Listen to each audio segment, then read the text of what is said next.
ఆ కోటప్ప కొండకున్న గమ్మత్తు ఏమిటో తెలుసా అండి? ఒక గొల్లభామకి పరమశివుడిచ్చిన వరం. ఎన్నడూ కాకి వాలదు. ఆ కొండంతటి మీద పగలు కాదు రాత్రి కాదు ఎన్నడూ ఒక్క కాకి మీకు కనపడదు. కొండ ఎక్కుతుంటే బోల్డని కాకులు కనపడతాయి. మీరు వెళ్ళేటప్పుడే చూడండి. మీరు కొండ ఎక్కుతారు కాబట్టి కోటప్ప కొండ ఎక్కేటప్పుడు చూడండి. కోటప్ప కొండ కింద బోల్డని కాకులు ఉంటాయి.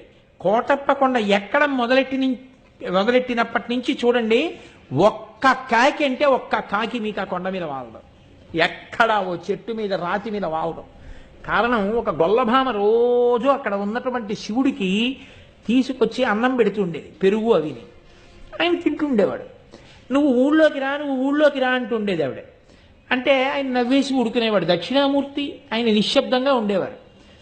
ఆవిడ ఒకరోజు తీసుకొస్తూ చల్లకుండా తీసుకొచ్చి అక్కడ పెట్టి కూర్చుంది బడలికి. కూర్చుంటే ఒక